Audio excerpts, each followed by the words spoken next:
Basuki Cahayapurnama, bila engkau menjolimi saya,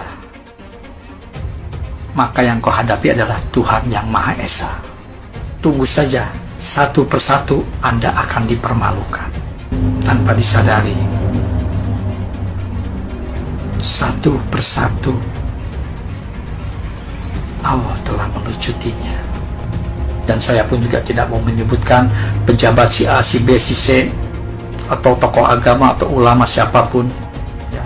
Sekarang kita lihat Allah sedang menelanjangi mereka semua. Ada yang dipenjarakan, ada yang menghadapi hukumannya, ada yang menghadapi permasalahannya, ada yang menghadapi penyakitnya. Saya hanya menyarankan segera meminta maaf dan bertobat. Saya ada penganut yang percaya, kamu mau kejam pada saya pun, Allah yang kami kenal dalam Yesus Kristus itu adalah hakim seluruh bumi. Kamu mau berbuat apapun, kalau tanpa seizin Tuhan, gak mungkin berlaku pada saya. Makanya waktu saya pilkada, orang curang pada saya, mereka bilang sama saya, gimana bos? Kalah. Saya bilang dicurangi pun atas seizin Allah. Tanpa izin Allahku dan Allahmu juga, saya bilang, tidak mungkin kamu berhasil mencurangi saya. Saya diizinkan oleh Allah, maka bisa masuk ke dalam Makobrimob.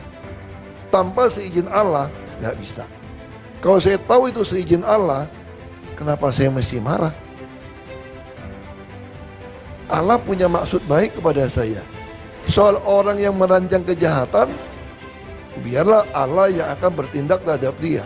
Mudah-mudahan dia juga menjadi orang yang bertobat mengenal Allah. Sama. Dan percayalah, sebagai penutup, kalau Anda menzalimi saya, yang Anda lawan adalah Tuhan yang Maha Kuasa, yang Maha Esa. Saya akan buktikan, satu persatu dipermalukan. Terima kasih.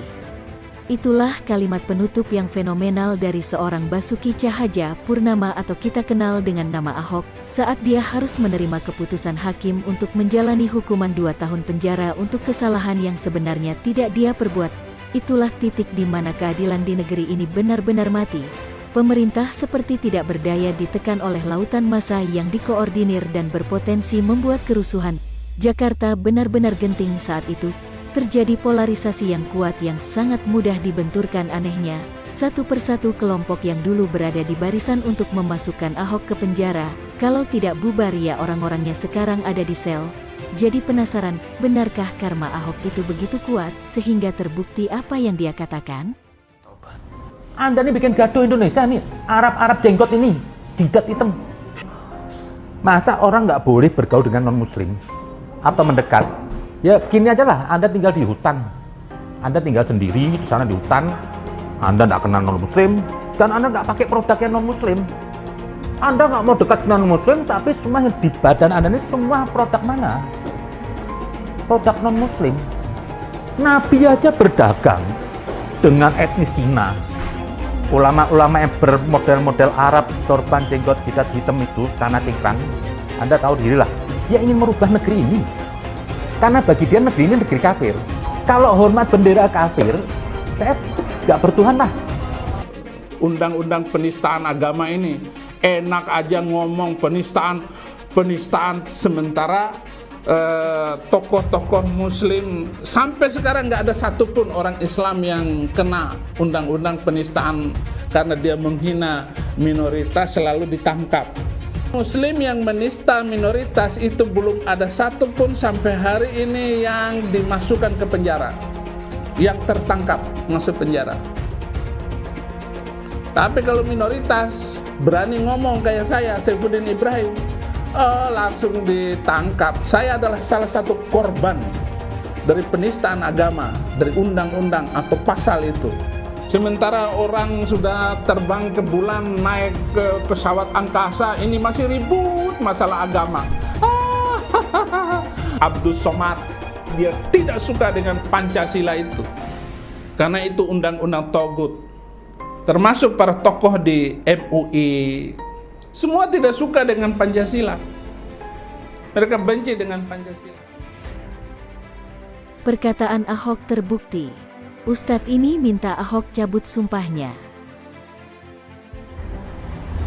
Kami membuat blog ini bukan maksud untuk menggurui atau mungkin lebih tahu. Tapi beberapa tahun belakangan ini, fenomena ini kami melihat seperti gunung es, perlahan dia mencair.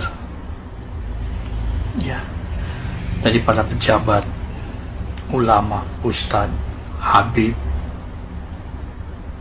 ya, para tokoh, tanpa disadari, karena bagi Allah tidak ada kata kebetulan. Ada satu kalimat yang saat itu saya yakin kalimat itu terucap dengan getaran hatinya yang sangat kuat dari seorang Basuki Cahayapurnama. Bila engkau menjolimi saya,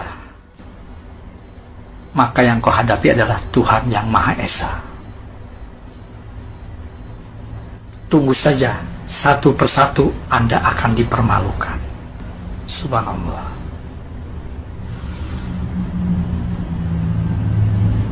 Tanpa disadari, satu persatu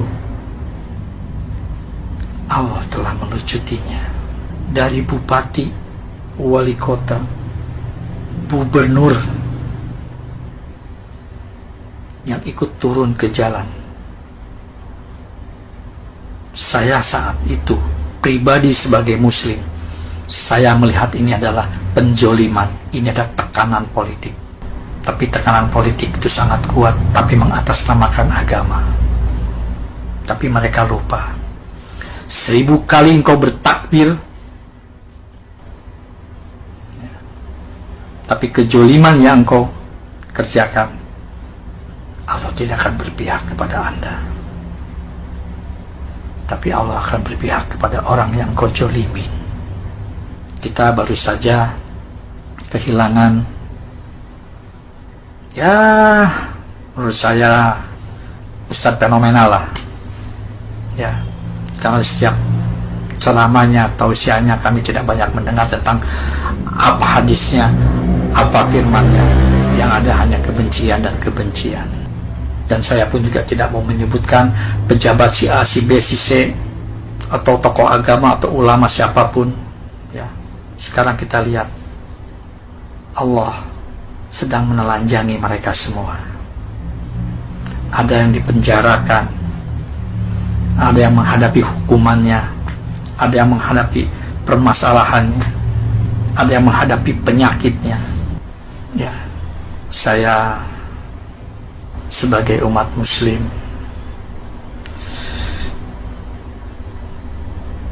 bagi ulama-ulama kami, sesepuh-sesepuh kami yang mungkin karena sifat kesombongannya, saya hanya menyarankan segera meminta maaf dan bertobat.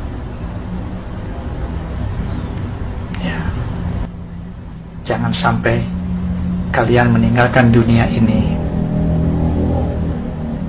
meninggal dosa kepada orang lain, dan orang itu yang belum bisa memaafkan kalian. Naudzubillah.